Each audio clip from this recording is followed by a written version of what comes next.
ইসলাম শিখিয়েছে শেষ নিঃশ্বাস পর্যন্ত তোমাকে লড়ে যেতে হবে। এই পৃথিবীতে কেউ কাউকে জায়গা করে দেয় না, জায়গা করে নিতে হয়।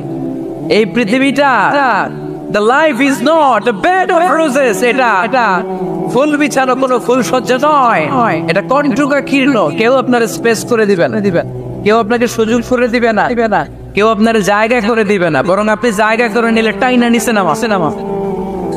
মারিয়াম আলাইহিস সালাম, যার নামে আল্লাহ তাআলা কোরআনে একটা সূরা দিলেন, উনি পৃথিবীতে এমন একজন মহিয়সী নারী, যেই নারীর গর্ভে, যেই নারীর পেটের ভেতরে স্বামীর স্পর্শ ছাড়া সন্তান দিয়েছে কে?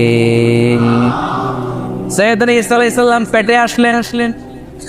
মারিয়াম আলাইহিস সালাম লজ্জা পেলেন। আয় কেমন করে এলাকাবাসীদের কাছে আমি আমার মুখ দেখাবো? বিয়ে করি নাই, স্বামী নাই, বিয়ে হয় নাই, স্বামী নাই, কিন্তু পেটে সন্তান চলে এসেছে। হায় এলাকায় কেমনি মুখ দেখাবো? লজ্জায় পড়ে মারিয়াম আলাইহিস সালাম এলাকা থেকে চলে গেলেন। কি অবাক করা কাণ্ড! বাচ্চা ভূমিষ্ঠ হওয়ার জন্য, বড় হওয়ার জন্য 6 মাস 7 মাস লাগে নাই, পেটে বাচ্চা আসার সাথে সাথে বাচ্চাটারে বড় করে দিয়েছে কে? সাইয়েদাতুনা মারিয়াম আলাইহিস সালাম এবার বসে বললেন, বুঝতে আরম্ভ করলেন প্রেগন্যান্সির পেইন উঠেছে। হঠাৎ করে পেট থেকে বাচ্চা ভূমিষ্ঠ হয়ে যাওয়ার পরে উনি কাঁপতে আরম্ভ করলেন। ক্ষুধার চোটে খাবার কিছু নাই, সামনে ঝরনা, উপরে একটা খেজুর গাছ। সাইয়েদনা ঈসা আলাইহিস সালামকে কোলে নিয়ে মারিয়াম আলাইহিস সালাম মনে মনে ভাবে, হায় রে, কেউ যদি একটু খেজুর পেড়ে দিত, এই ক্ষুধার মধ্যে আমি খেজুর খেয়ে পেটের ক্ষুধা নিবারণ করতাম। রব্বুল আলামিন মারিয়ামকে উদ্দেশ্য করে আয়াত নাযিল করে দিলেন, ওয়া হুজ্জি ইলাইকি বিজিযি'in নাখলাতি তুসাকিত আলাইকি রাতাবান জানিয়া। কোরআন সাক্ষী, হুজ্জি ইলাইকি বিজিযি'in নাখলা, এর মানে হচ্ছে মারিয়াম কেউ পেড়ে দিবে না, একটু কষ্ট করে হাতটা উঁচু করে খেজুরের ডালা ধরে ঝাঁকুনি মারো, টসটসে কাঁচা পাকা খেজুর নিচের দিকে পড়বে, তারপর তুমি তুলে খাবে। সুবহানাল্লাহ পড়ে। আল্লাহ চাইলে অটোমেটিক্যালি কারামাত হিসেবে খেজুরগুলো নিচে ফেলতে পারতেন না? কথাগণ খেজুরগুলো অটোমেটিক্যালি নিচের দিকে পড়ছে? পরে নাই।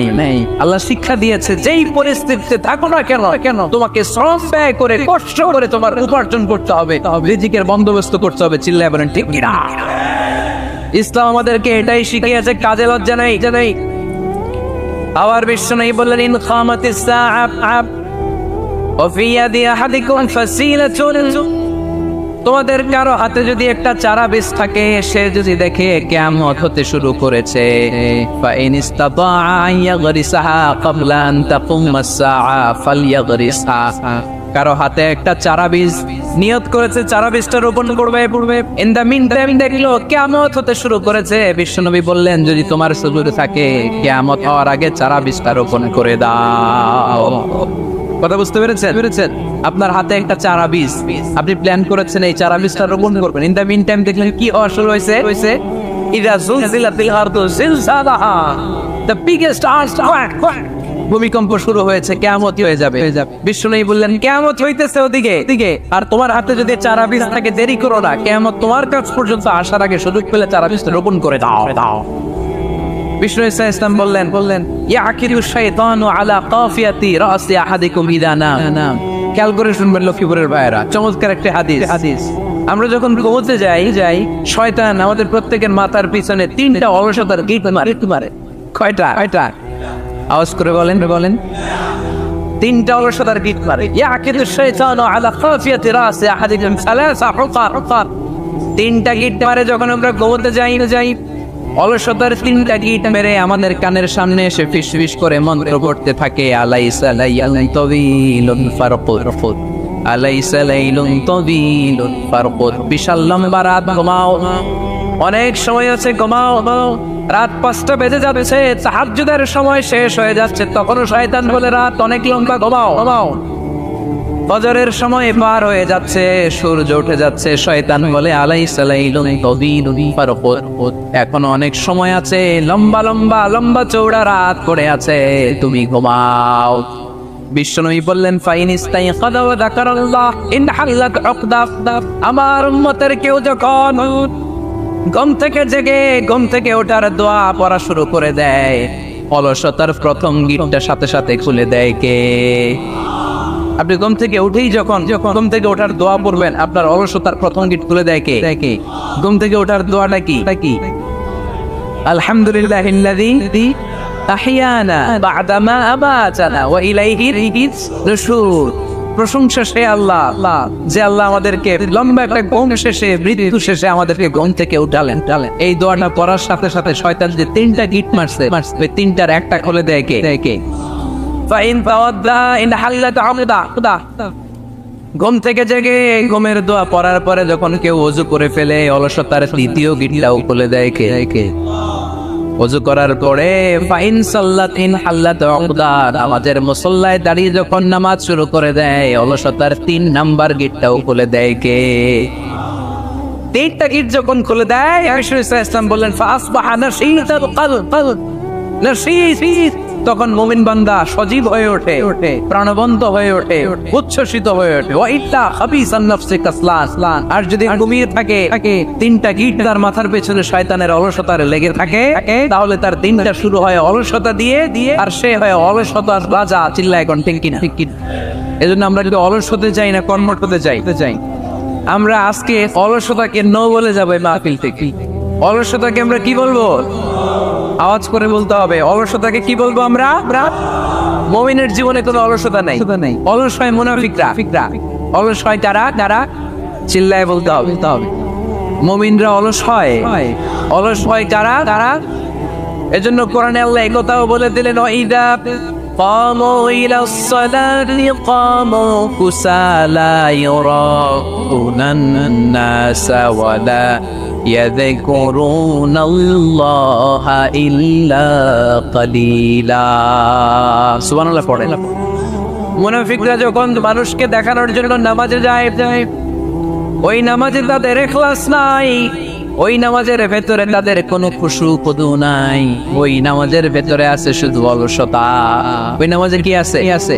কিন্তু আমরা যখন নামাজে যাই, আমাদের অলসতা আছে। আমরা নামাজ পড়লে আমাদের হৃদয়টারে সজীব করে দেয় কে?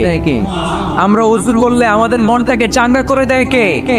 আমরা মসজিদে ঢুকলে হৃদয়টাকে প্রাণবন্ত করে দেয় কে? মুমিন তো নামাজে গেলে চাঙ্গা হয়, মুমিন ওযু করলে চাঙ্গা হয়। কোন নবীরা কি অলস ছিলেন? পৃথিবীতে কোন নবী অলস ছিলেন? সব নবী কর্মঠ ছিলেন। বিষ্ণু ইসলাম বললেন মা বাআসাল্লাহু নাবিয়্যান ইল্লা রাআল গানাম। এই পৃথিবীতে এমন কোনো নবী নাই যেই নবী বকরি চড়ায় নাই। কি চড়ায় নাই? বকরিরে আপনারা লক্ষ্মীপুরের ভাষায় কি বলেন? ছাগল। তো পৃথিবীতে এমন কোন নবী নাই যেই নবী কি চড়ায় নাই? ছাগল চড়ায় নাই। সাহাবারা বললেন, ইয়া রাসূলুল্লাহ আনতা কাযালিক, আপনিও ছাগল চড়াইছেন? বিষ্ণু ইসলাম বললেন, না, আমিও ছাগল চড়িয়েছি। ওয়া ইন্নী আরাআহা আলা আথরারিজি আহলি মক্কা, আমি তো মক্কাবাসীদের অল্প কিছু পয়সার বিনিময়ে তাদের ছাগলগুলোকে চড়িয়ে দিতাম। সুবহানাল্লাহ পড়বেন না? বিষ্ণু ইসলাম ছাগল চড়াতে। ছাগল চড়ানো সহজ কাজ না কঠিন কাজ? কেন কঠিন এটা? হ্যাঁ, টেরা খুঁটি মারে। হ্যাঁ, কি করে? বসে থাকতে হয়। তো ছাগল যারা পালে তারা যেন ছাগল পালা কত কষ্ট। ওরে ডানে টান দিলেও কই যায়? রশি ধরে বায়ে টান দিলে কই যায়? সামনে টানলে কই যায়? পিছনে টানলে কই যায়? সারা সন্ধ্যা আপনি সময় পান না এটারে গোসল করাবেন। ভাবলেন আজকে জুমার দিন আমিও গোসল করি, এটারও গোসল করাই। এটারে আপনি পুকুর ঘাটের নিবেন, টান দিয়েছেন, ওর বাপের কিরা ও 1 ইঞ্চিও সামনে যাবে না। ঠিক কি না? এইটারা প্রাণী আল্লাহর কি মহিমা। আল্লাহ তাআলা পৃথিবীর সবচেয়ে শ্রেষ্ঠতম মানুষদেরকে ছাগল চড়িয়ে ছেড়েছেন। ঠিক কিনা? মা বাআসাল্লাহু নাবিয়্যান ইল্লা রাআল গানাম। এই পৃথিবীতে এমন নবী ছিল না যে নবীরা ছাগল চড়ায় নাই। আল্লাহ বোঝাতে চাইলেন ছাগল চড়ানো অনেক কষ্টের কাজ, অনেক ধৈর্যের প্রয়োজন। এখন নবীরা তোমরা ছাগল চড়াও, কিছুদিন পর ছাগলের চেয়েও টেরা জাতি মানুষ চড়াইতো। মানুষের মধ্যে টেরা আছে না নাই? ভালো বললে ভালোটা বুঝে না, ডানে যেতে বললে বায়ে যায়, বায়ে যেতে বললে ডাইনে যায়, এরকম আছে না নাই? সম্মানিত ভাইয়েরা, সমস্ত আম্বিয়া আলাইহিস সালাম ওনারা কর্মঠ ছিলেন। সাইয়েদনা আদম আলাইহিস সালাম নিজ হাতে চারা গাছ রোপণ করে চাষাবাদের কাজ করেছেন। সুবহানাল্লাহ পড়েন। সাইয়েদনা ইব্রাহিম আলাইহিস সালাম চাষাবাদের কাজ করেছেন। সাইয়েদনা দাউদ আলাইহিস সালাম নিজ হাতে যুদ্ধের জন্য যে পোশাক পরতে হয়, যেটা পরলে গায়ের মধ্যে ছুরি মারলে ঢুকে না, ওই শিরস্ত্রাণ বানিয়েছেন, নিজ হাতে তলোয়ার বানিয়েছেন। সুবহানাল্লাহ পড়েন।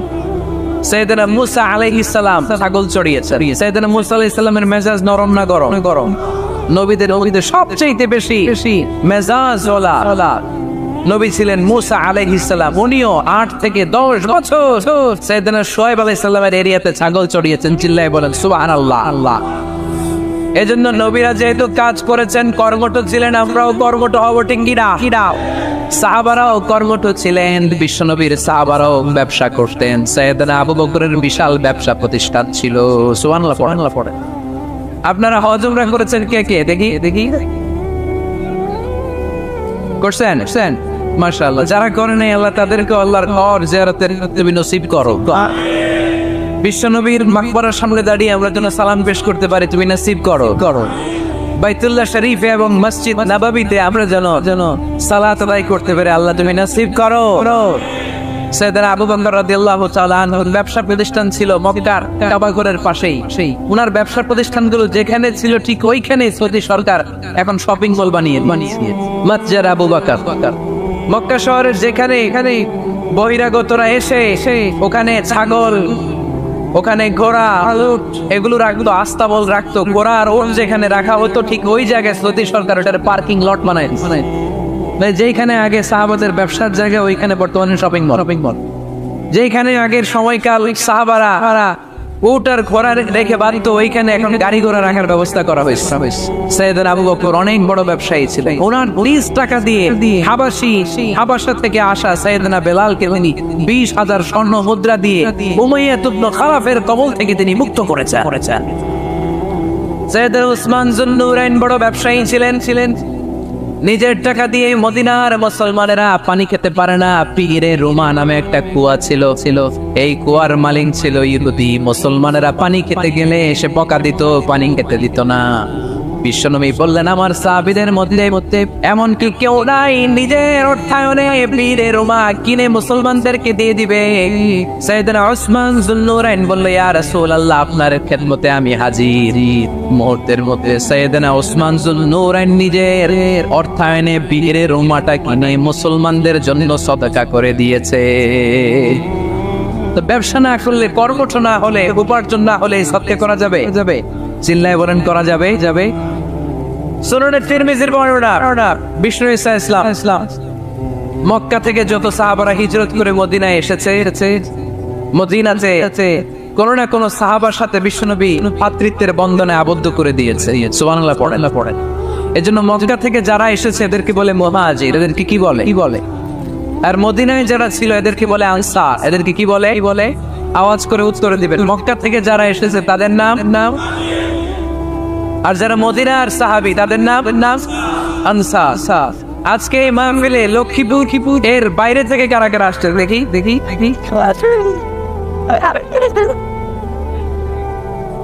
মাশাআল্লাহ, অনেক আসছে। আল্লাহ ভাইদেরকে তুমি কবুল করো। হাত নামান। এই যে লক্ষ্মীপুরের বাইরে থেকে যে ভাইরা আসছে তারা লক্ষ্মীপুরের মেহমান, ঠিক কিনা?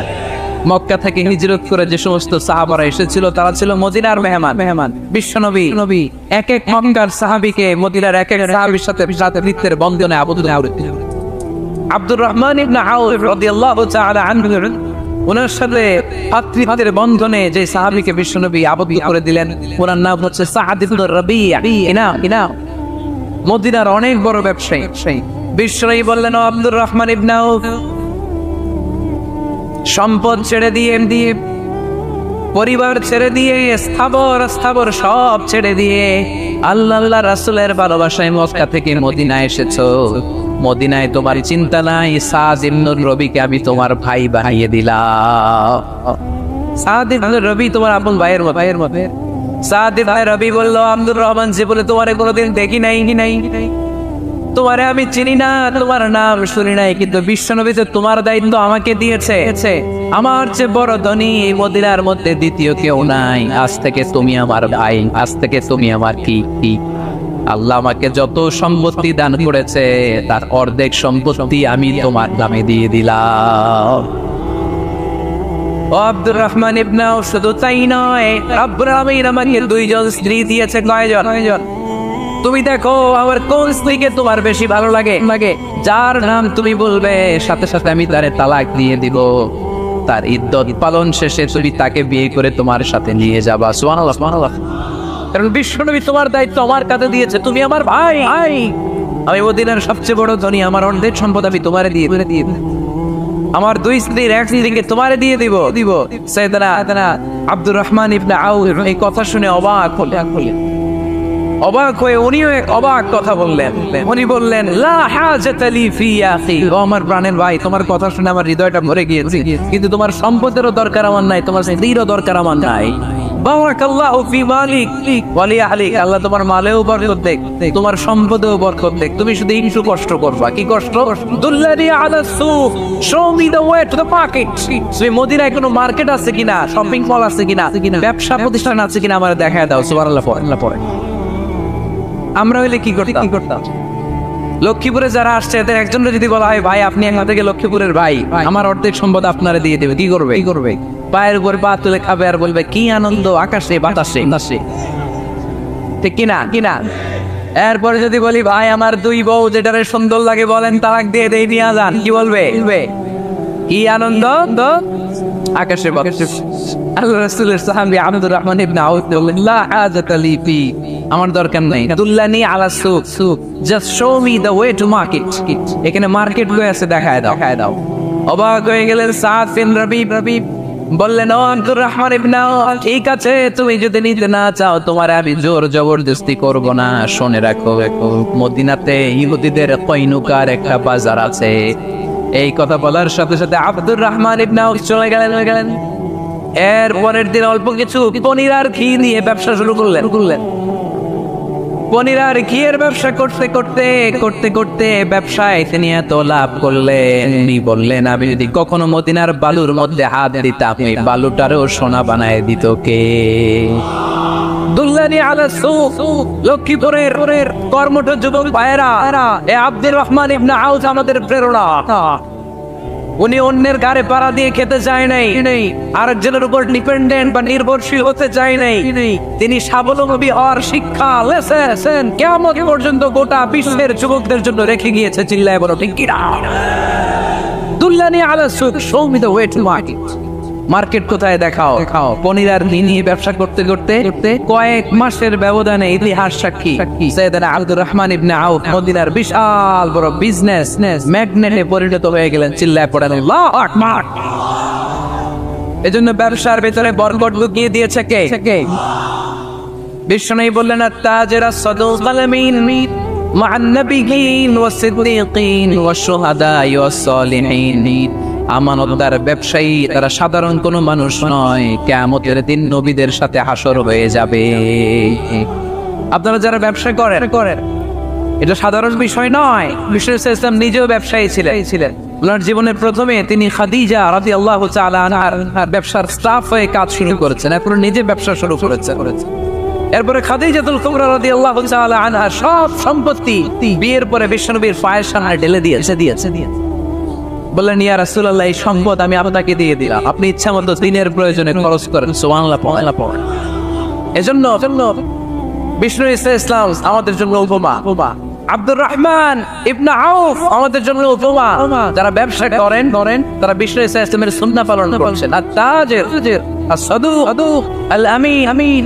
বিষ্ণুই বললেন, সত্যবাদী আমানতদার ব্যবসায়ী, যে ব্যবসা করছে যে মিথ্যা কথা বলে না। অনেক ব্যবসায়ীরা আছে পণ্য চালানোর জন্য মিথ্যা কথা বলে আর কসম কাটে। আসলে নাই। এমনটা করা যাবে? সকালবেলা স্ত্রীরে বলে এই গরুগুলা বিক্রি করবো, তুই একটা দাম কত কমো। স্ত্রীরে শিখাই দিচ্ছে এই গরুর দাম তুই 40,000। তো বউ বলে ঠিক আছে, দাম পেলাম 40,000। এরপরে বাজারে যখন গরু বিক্রি করতে যায়, একজন যখন বলে যে ভাই এটা 30,000 টাকা দিয়ে কিনবো, ভাই আল্লাহর কসম সকালে একজন 40,000 দাম কইছে, আমি দেই নাই। আছে না নাই? কৌশল করে বউরে শিখাইছে সকালে, তুই দাম কর 40,000। তো বাজারে সকালে একজন দাম করছে, দাম করে বলছে 40,000 দেই নাই, আপনারা 30,000 কেমনে দেই? এমনি দেই। এরকম ডাকাইতে আছে না নাই? আলহামদুলিল্লাহ লক্ষ্মীপুরে এরকম লোকজন নাই। আরে নাই, আমি কই নাই, এরা কই আসছে। লক্ষ্মীপুরের মানুষ খুব ধার্মিক, আমি জানি। লক্ষ্মীপুর, নোয়াখালী, ফেনী, এই বেল্টের লোকজন খুব আল্লাহওয়ালা। এদের মধ্যে আল্লাহওয়ালার সংখ্যা বেশি। এখানে আলেম ওলামা বেশি, এখানে মসজিদ মাদ্রাসা বেশি। এই জন্য এই জেলাগুলোতে আল্লাহর রহমত বেশি। আল্লাহ তুমি এই জেলার ছেলেপেলেদেরকে, এই জেলার লোকদেরকে তুমি কবুল করো, মা বোনদেরকে তুমি কবুল করো। সম্মানিত ভাইয়েরা, এজন্য আজকের মাহফিল থেকে আমরা যেটা শিখলাম সেটা হচ্ছে পরিশ্রমে কোনো লজ্জা আছে? আমরা কাজ করে খাও, ঠিক কিনা? Never under estimate any job. যুবক ভাইয়েরা, লক্ষ্মীপুরের যুবক ছেলেরা, শুনতেছ? এরকম আওয়াজ করতে হবে, কান খাড়া করে শোনো। Never under estimate any job. কোন চাকরিকে ছোট করে দেখা যাবে, whether it's small or big, you don't care. এটা কেয়ার করা যাবে না। ছোট্ট চাকরি পাইলে ঢুকে যাবা, বড় অফার আসলে পরে ঢুকবা। এটা ছোট কাজ, এটা হোটেলের ওয়েটার, এটা ছোট স্টাফ, এটা কেরানি না, কাজই। কাজের মধ্যে কোনো ছোট বড় নাই। খেটে খাওয়া মানুষকে বিশ্বনবী অনেক সম্মান করতেন। বিষ্ণু ইসলাম খেটে খাওয়া মানুষদেরকে এত ভালোবাসতেন। বিদায় হজের মতো এত গুরুত্বপূর্ণ ভাষণও এই মেহনতি মানুষদের কথা বাদ যায়। সুবহানাল্লাহ পড়বেন না? 3টা ছিল জুমাবার। বিষ্ণু ইসলাম আরাফাতের ময়দানে দাঁড়িয়ে ঐতিহাসিক একটা ভাষণ দিলেন। এই ভাষণের নাম হলো বিদায় হজের ভাষণ। এই বিদায় হজের ভাষণেও খেটে খাওয়া মানুষের কথা বিশ্বনবী বাদ দেয় না। বিশ্বনবী বলেছেন, খবরদার, অধীনস্থ কর্মচারীদের সাথে খারাপ আচরণ করো না। আতঈমুহুম মিম্মা তাকুলুন ওয়াকসুহুম মিম্মা তালবিসুন। খবরদার, মনে রেখো, তোমরা যা খাবে তোমাদের অধীনস্থ কর্মচারীদেরও তা খাওয়াবে, তোমরা যা পড়বে তাদেরও তা পড়াবে। বিশ্বনবী শেষ নিঃশ্বাস ত্যাগ করে যাওয়ার আগে যেই কয়েকটা কথা বলেছিলেন তার মধ্যে মেহনতি মানুষদের জন্য কথা আছে রাডাই। বিষ্ণু ইসলাম যখন শেষ নিঃশ্বাস ত্যাগ করবেন তিনি বলেছিলেন, আসসালাত উম্মতেরা, নামাজ ছেড়ে দিও না, নামাজ তরফ করো না, নামাজ কাজা করো না। আর বলেছিলেন, ওমা মালাকাত আইমানুকুম, অধীনস্থ কর্মচারীদের সাথে খবরদার খারাপ আচরণ করো না। যারা কর্মচারীদের সাথে খারাপ আচরণ করে, যারা মানুষের কাছ থেকে শ্রম নিয়ে কাজ করিয়ে টাকা দেয় না, কিয়ামতের দিন তাদের বিরুদ্ধে মামলা দায়ের করবে কে করবে? হাদিসে সাক্ষী বিষ্ণু ইসলাম বলেন, আল্লাহ তাআলা ফরমান, আনা খাসমুহুম সালাতাতুন আনা খাসমুহুম ইয়াউমাল কিয়ামা। 3 শ্রেণীর ব্যক্তির বিরুদ্ধে আল্লাহ বলেন, আমি নিজেই কিয়ামতের দিন মামলা দায়ের করব। I will be against them in the day of judgment. 3 categories of people I will be against them in the day of judgment. 3 শ্রেণীর লোক কিয়ামতের দিন তারা ছাড় পাবে না। আল্লাহ বলেন, আমি নিজেই তাদের বিরুদ্ধে মামলা দায়ের করব। এর মধ্যে এক শ্রেণীর লোক হচ্ছে রাজুলুন ইস্তাজারা জিরান ফাস্তাউফা মিনহু ওয়া লাম ইয়াতি আজরা। একজন শ্রমিক ভাড়া করে তার কাছ থেকে কাজ নিয়েছে কিন্তু তার পারিশ্রমিক আদায় করে নাই। এরকম আছে না নাই? দাপট দেখায় ইউনিভার্সিটির ক্যান্টিন গুলোতে, ইউনিভার্সিটির ক্যান্টিনে যে খায় মাগার বিল দেয় না, এরকম টাকাইতে আছে না নাই? চায়ের দোকানে চা খেয়ে পরে দিব, বিল দেয় না, আছে না নাই? দোকানে যে পণ্য কিনে বিল দেয় না, তো পরে দিব, আছে না নাই? কিয়ামতের দিন আল্লাহ তোরে মাস্তানে ছুটাবে, চিল্লায় এখন আমি নিজেই তাদের বিরুদ্ধে মামলা দায়ের করবো। কথাটা কার? এজন্য বিশ্বনবী বললেন, খবরদার, মেহনতি মানুষ, পেটে খাওয়া মানুষ, এদের দোয়া কবুল হয়ে যায়। আতুল আজিরা আজরাহু ক্বাবলা আন ইয়াজিফা আরাকুহু। খবরদার, বিশ্বনবী বললেন, শ্রমিকের ঘাম শুকিয়ে যাওয়ার আগে তাদের পারিশ্রমিক মিটিয়ে দাও। বিশ্বনবীর বিখ্যাত হাদিস, আতুল আজিরা আজরাহু ক্বাবলা আন ইয়াজিফা আরাকুহু। শ্রমিকের ঘাম মাটিতে লাগার আগে, শুকিয়ে যাওয়ার আগে তাদের পারিশ্রমিক মিটিয়ে দাও। কেননা তারা যদি বদদোয়া করে তোমার জীবনকে জাহান্নাম বানিয়ে দিবে কে? বিষ্ণু ইসলাম সব সময় খেটে খাওয়া মানুষদেরকে আগলে রাখে। সব সময় শুধু যে ভাষণে মেহনতি মানুষদের সাথে ভালো আচরণ করতে বলতেন, শ্রমিকদের সাথে ভালো আচরণ করতে বলতেন, এমন যত ওনার ব্যক্তিগত জীবন ঘাটলেও দেখা যায় উনি শ্রমিকদের সাথে কেমন আচরণ করছেন। বিষ্ণু ইসলামের একজন খাদেম ছিল, আপনারা তার নাম জানেন? কি নাম? সবাই বলেন আনাস। আওয়াজ করে বলেন বিষ্ণু নবীর খাদেমের নামটা কেমন লাগে? ভালো লাগে? ছেলে হইলে রাখবেন তো?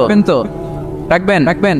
অনেকে আমার জিজ্ঞেস করেছে আমার একটা ছেলের নাম বলে, এই এলাকার যদি কারো সম্ভাব্য আগন্তুক 1 মাস পরেই ছেলে পৃথিবীতে আসবে, এর নাম রাখবেন আনাস।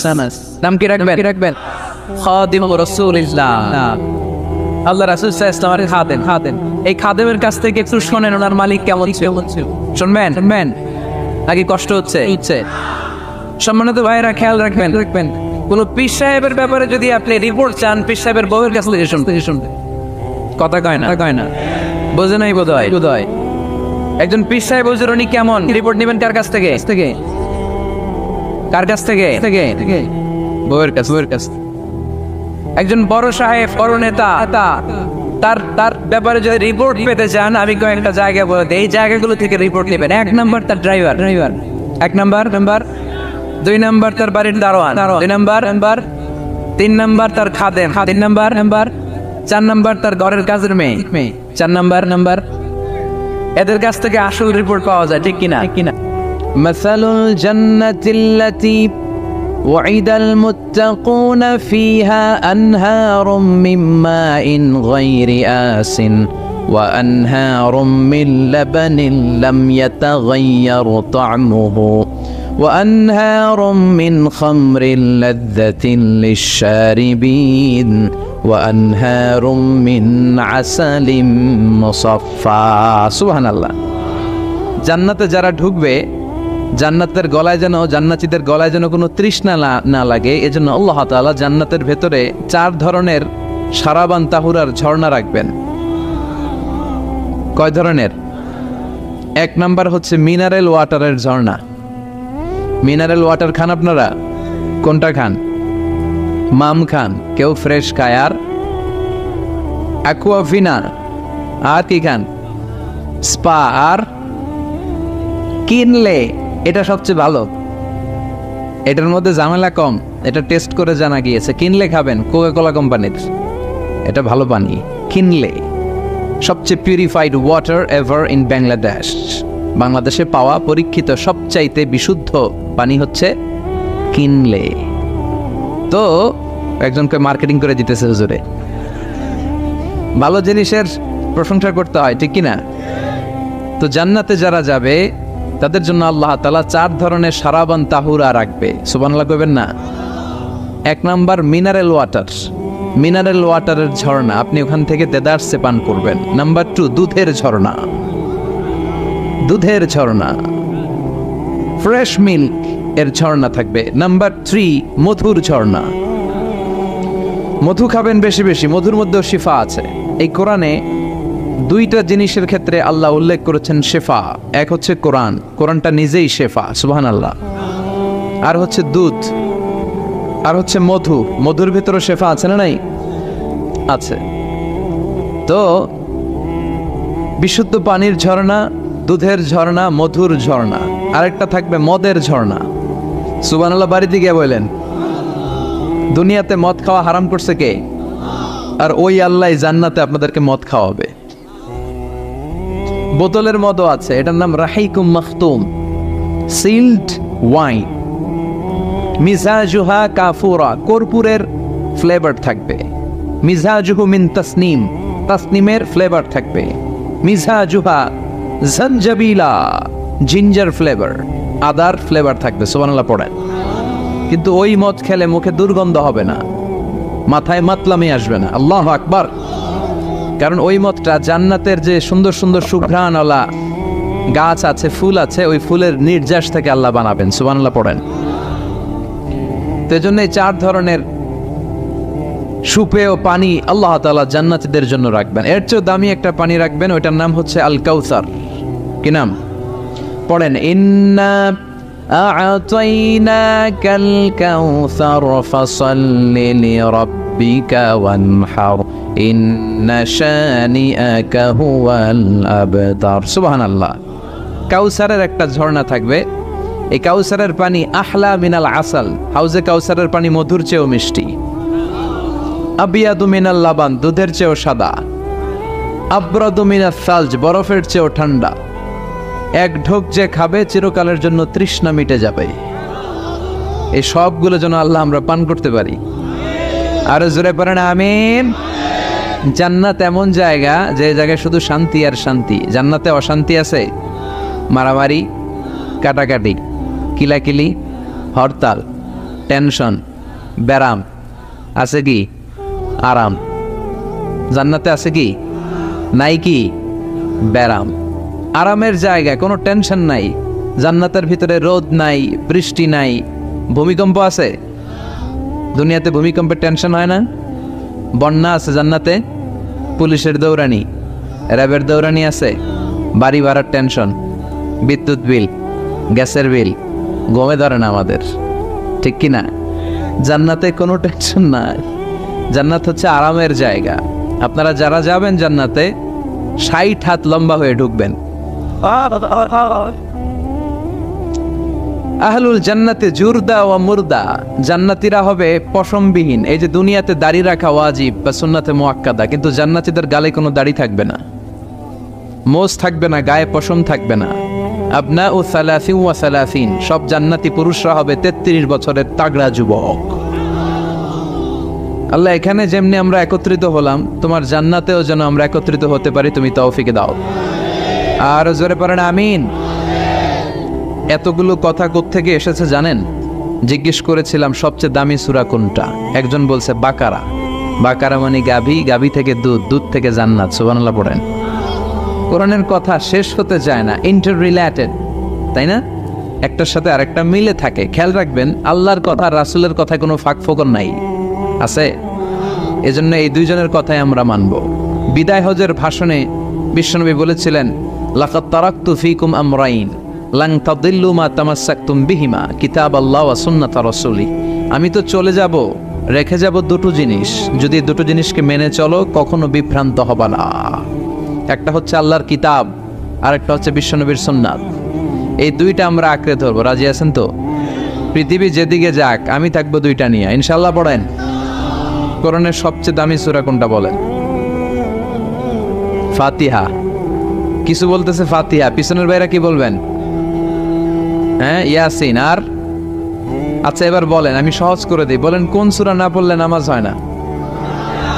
এবার ক্লু পাইছে, এবার ক্লু পেয়েছে। এই সূরা ছাড়া নামাজ হয় না। আমি যদি পড়াই হবে না, এই মসজিদের ইমাম সাহেব পড়াইলে হবে না, কিন্তু বাইতুল মুকাররমের খতিব পড়াইলে আবার হবে। হবে না? শাইখ আব্দুর রহমান সুদাইস পড়ালে তো হবেই। খাইছে কত বড় মুফতি দেখছেন? ফতোয়া দিয়ে দিচ্ছে জি না, আসলেই হবে না। কারণ এটা এমন সূরা, এ সূরা না পড়লে নামাজ হয় না।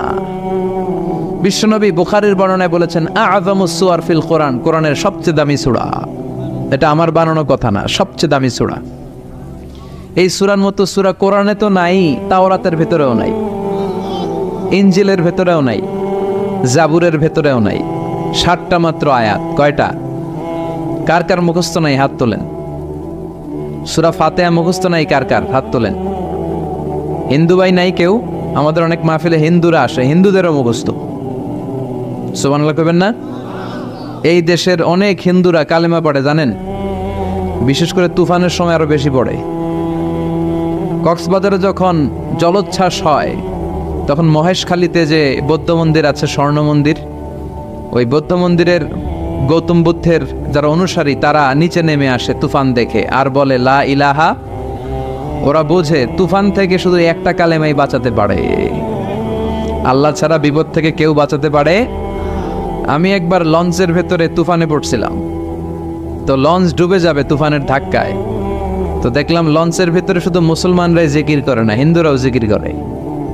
তুফান থেমে যায়, জিকিরও থেমে যায়। কত বড় ডাকাইত! তুফান শুরু, জিকিরও সবার মুখে এক চিৎকার, বাঁচাও। আমি বললাম, কে বাঁচাবে? কে? হুজুর আমনে। ভাবছে আমি দোয়া কালাম পড়লে বেঁচে যাবে, তো আমি বললাম আমি যে বাঁচাবো, আমারে বাঁচাবে কে? মনে রাখবেন, কেউ বাঁচাতে পারে না, একজন ছাড়া। চিৎকার করে বলতে হবে, তিনি কে?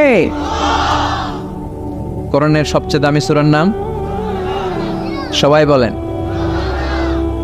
এই সূরাতুল ফাতিহার মাত্র 7টা আয়াত। কয়টা আয়াত? এই 7টা আয়াত নিয়ে কয়েক মিনিট একটু আল্লাহর রাস্তায় কুরবানি করা যাবে না? কান দুইটা খরগোশের মতো খাড়া করেন। খরগোশ কান খাড়া করে শুনে, এজন্য খুব পিন ড্রপ সাইলেন্ট, পিন পতন নীরবতাও খরগোশ কান দিয়ে শুনতে পায়। তো আমি যতক্ষণ আপনাদের খেদমতে কিছু কথা বলবো, কান দুটো খাড়া করে রাখতে হবে। পারা যাবে না? এই সূরাটা হচ্ছে আউয়ালুস সূরা নাযালা কামিলান মিনাল কোরআন, কোরআনের সর্বপ্রথম নাজিল হওয়া পূর্ণাঙ্গ সূরা। এই সূরার আগে কোন সূরা পূর্ণাঙ্গ একসাথে নাজিল হয় নাই। কোন সূরার 5 আয়াত, 10 আয়াত, 20 আয়াত। আপনারা যে এখন সুন্দর কোরআন দেখতেছেন, বিশ্বনবীর সময় কি এই কোরআন ছিল? না। 23 বছরের লম্বা জিন্দিগিতে বিশ্বনবীর কাছে এই কোরআন নাজিল হয়েছে। পরবর্তীতে এটার কম্পাইলেশন করা হয়েছে, scripture, holy scripture, the Quran, whereof there is no doubt, no suspicion in it, and a guidance to those who are muttaqin. এটা এমন বই যেটাতে আল্লাহ কোনো ভুল রাখে নাই, মুত্তাকিনদের জন্য এটা পথ নির্দেশিকা হিসেবে আল্লাহ পাঠিয়েছে। পড়েন সুবহানাল্লাহ। তো সূরাতুল ফাতিহার আগে অনেক সূরা নাজিল হয়েছে, কিন্তু একটু একটু করে, পুরোটা একসাথে না। এই সূরাটা পুরোটা একসাথে সর্বপ্রথম নাজিল হয়েছে। এজন্য এই সূরাটারে আবার বলে ফাতিহাতুল কিতাব, মানে preface of the book, introductory সূরা। কোরআনটা খুললেই সর্বপ্রথম আপনার নজরে যে সূরাটা পড়বে, সূরাটার নাম সবাই বলেন সূরাতুল ফাতিহা। আবার বিশ্বনবী এটাকে বলেছেন কোরআনের মা। কি বলেছেন? চমৎকার একটা ইনফরমেশন না? মনে রাখতে হবে। তাহলে কোরআনের মায়ের নাম কি? মনে থাকবে? বলেন তো, সকল পৃথিবীর সব শহরের জনপদের মায়ের নাম কি? মাক্কাতুল মুকাররমা। তেমনি কোরআন আল কারীমের মায়ের নাম হচ্ছে সূরাতু আল ফাতিহা। এরপরে বিশ্বনবী বলেছেন এই সূরাটা হচ্ছে সূরাতুল ওয়াফিয়া, অখণ্ড সূরা। এই সূরাকে খণ্ড খণ্ড করে পড়া যায় না। কেউ প্রথম রাকাতে সূরাতুল ফাতিহার অর্ধেক, দ্বিতীয় রাকাতে বাকি অর্ধেক যে পড়ছে হয়েছে। কিন্তু কেউ প্রথম রাকাতে সূরা আর রহমানের 10 আয়াত, পরের রাকাতে বাকি 10 আয়াত। কোনো সমস্যা আছে? সমস্যা নাই। তার মানে এই সূরার নাম সূরাতুল ওয়াফিয়া, অখণ্ড সূরা। মানে এই সূরাকে খণ্ড খণ্ড করে পড়া যায় না, পড়লে পুরোটাই পড়তে হয়। সুবহানাল্লাহ পড়েন। আবার এই সূরার আরেকটা নাম হচ্ছে সূরাতুদ দুআ, দোয়ার সূরা। কিসের সূরা? কেমন করে আল্লাহর কাছে প্রার্থনা করতে হয়, দোয়া করতে হয়, ফরিয়াদ করতে হয়, সে কথা এই সূরার ভেতরে আছে না নাই? কারণ এই সূরাতে আমরা প্রতিদিন একটা দোয়া করি, ইহদিনাস সিরাতাল, মানে কি? আল্লাহ আমাকে সরল সঠিক পথ দেখাও। আমাদেরকে পথ দেখায় কে? চিল্লায় বলেন, আমি যদি কোনো দিন পথে ভুলে যাই, হাত ছানি দিয়ে কাছে নিও, মমতার বন্ধনে আমায় বেঁধে সব ভুল ক্ষমা করে দিও। আমি যদি কোনো দিন পথে ভুলে যাই, হাত ছানি দিয়ে কাছে নিও, মমতার বন্ধনে আমায় বেঁধে সব ভুল ক্ষমা করে দিও। পড়ে না আমিন। আমরা যদি পথ ভুলে যাই, আমাদের পথ দেখায় কে? এজন্য এই সূরাটার নাম সূরাতুদ দুআ, প্রার্থনার সূরা। কেমন করে আল্লাহর কাছে প্রার্থনা করতে হয় এই সূরার ভেতরে আছে না নাই? এরপরে এই সূরার নাম হচ্ছে সূরাতুস সালাত, নামাজের সূরা। কিসের সূরা? সব সূরা ছাড়া নামাজ হয়, সূরাতুল ফাতিহা ছাড়া নামাজ হয়? বিশ্বনবী বললেন, লা সালাতা লিমান লাম ইয়াকরা বিফাতিহাতিল কিতাব। যে সূরা ফাতিহা তার নামাজে পড়ে না, তার নামাজ আল্লাহর দরবারে কবুল হয় না। এরপরে বিশ্বনবী বলেছেন এই সূরার নাম সূরাতুশ শিফা। সূরাতুশ শিফা, শিফার সূরা, আরোগ্য লাভ করার সূরা। অসুস্থ ব্যক্তির গায়ে এই সূরা পড়ে ফু দিলে সুস্থ করবে কে? বিশ্বাস হয়? বিশ্বাস হইতে হবে, ঈমান থাকতে হবে। ঈমান যদি পাক্কা হয় তাইলে কাজ করবে, তা না হইলে কাজ করবে না। অনেকে বলে হুজুর আমি তো কত সূরা ফাতিহা পড়ে ফু দিলাম, কই আমার পেটে ব্যথা তো ভালো হয় না। যেটা কইছে তুই একটা ডাকাত, ঠিক কি না? ওর ইমান নাই, ওর ইমানে ঝামেলা। ফু দেওয়ার মধ্যে বেশ কম আছে না নাই? কিছু লোক আছে সারাদিন ফু দিলে মোমবাতি নিবে না, আর কিছু লোক আছে ফু দিলে পানিতে আগুন ধরে যায়, আছে না নাই? বিশ্বনবীর ফুতে বরকত বেশি না কম?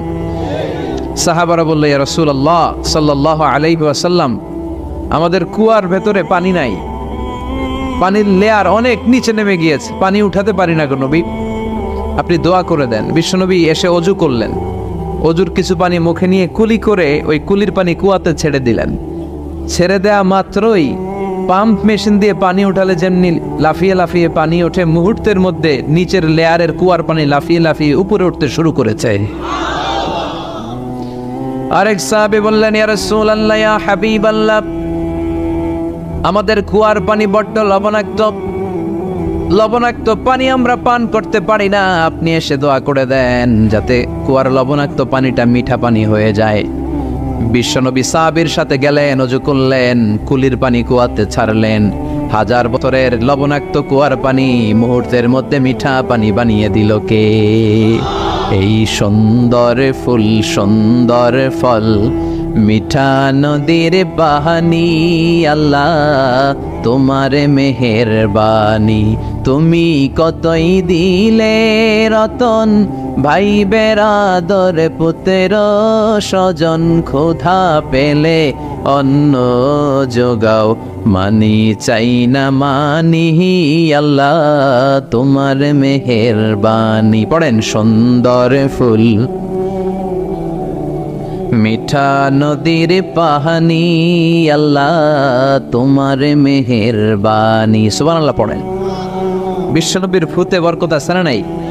কারণ ইমানটা ছিল তাজা। তাজা ইমান থাকলে সব সম্ভব। চিল্লা এখন ঠিক কিনা? যে ইমান প্রয়োজনে